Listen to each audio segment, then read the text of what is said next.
We continue on NEC Football Media Day with a team that was number 6 in the NEC preseason coaches poll, the LIU Sharks. Jonathan Gill is in his first season as a head coach, spent 15 seasons as their quarterbacks coach, and during the spring they had a 2-2 record. Joe Amalfitano, defensive lineman, also joins us, as well as wide receiver Derick Eugene. Now, Jonathan, you know, you're succeeding Brian Collins, who retired after 23 seasons at the helm of this program, 6 playoff appearances over the course of his time there. You were with him for quite a long time. What will you take from your experience under him with a very successful program that you will be looking to implement this season? And also, what of your thumbprints will you try to put on in your first year at the helm? Thank you for the question. Thank you for the opportunity. Just to stress to everybody, Coach Collins chose to resign. He's going to continue on to things that are going to fulfill the rest of his life, and we're very grateful for his time, his effort, and all the opportunity that he gave every one of us, every coach, every player, every support staff member of this university. The biggest thing I learned from him is the way to kind of organize, manage, and kind of bridge people together.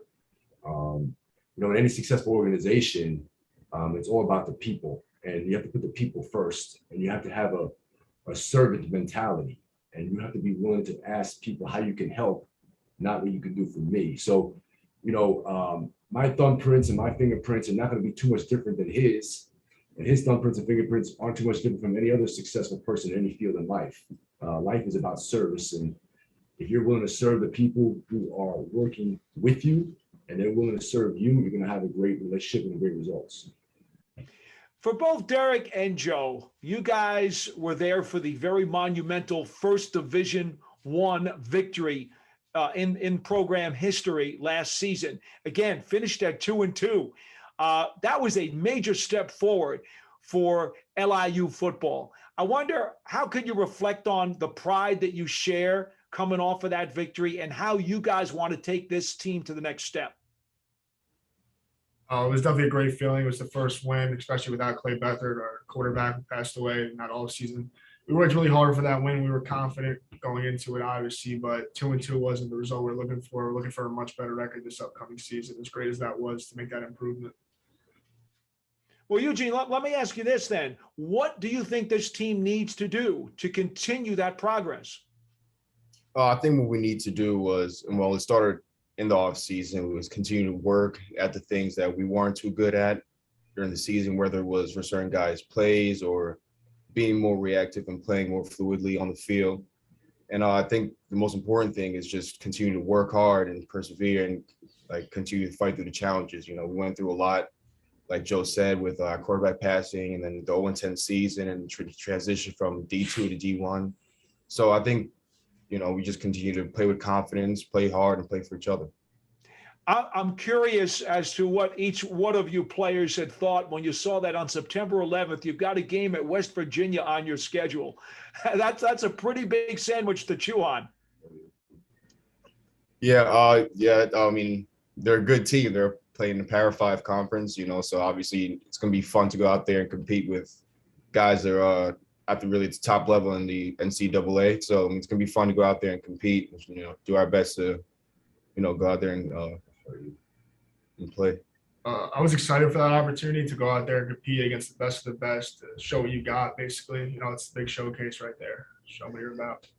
Joe, it's funny when people look at your stat line and they say all NEC defensive linemen and they see 4 passes defensed. Usually when you see an all-star on the defensive line, you're going to see a big sack number.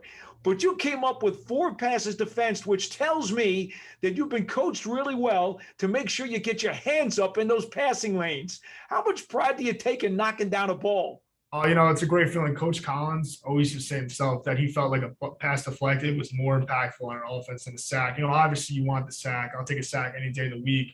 But being able to get your hands up, get your hand on the ball, disrupt the play however you can, that's what Coach Collins is all about. Coach Gill, let me ask you, as you have had to deal with this quick turnaround and then the elevation of your position, what has been your toughest challenge in trying to get the ball rolling towards opening day? Well, that's a good question. I guess the toughest challenge is getting accustomed to taking care of everything that comes across your desk. You're dealing with a variety of different topics and a variety of different situations that in the past you'd kind of hear about, but now you're getting, dealt with directly, firsthand, and things sometimes come storming at you at once. But to be honest with you, what this team has gone through, and we've all had our personal challenges in life. It's not brain surgery, to be quite honest with you. I'm lucky enough to have a great coaching staff, a great support system, great young men that are supporting me as well, that I'm coaching and leading. So when you have people around you like that, it makes transitions very simple.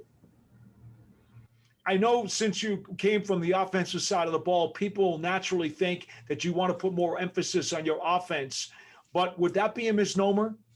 Completely. Yeah, I'm actually a defensive coach, to be honest with you. When I was a young lad, and I used to go to Jets training camp a long time ago. I don't know if you ever covered the Jets or not, but I was Dennis Byrd was like my favorite player. Dennis Byrd and John Elway. John Elway, obviously the Broncos. So I'm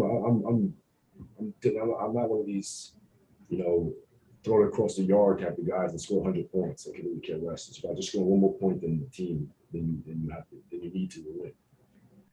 Joe, I hope you heard that. He's going to be hard on your side of the ball. Just making sure. Coach Gill, we wish you all the best of luck in your first season at the helm of the LIU Sharks. Joe, Derick, thank you. Best of luck as well.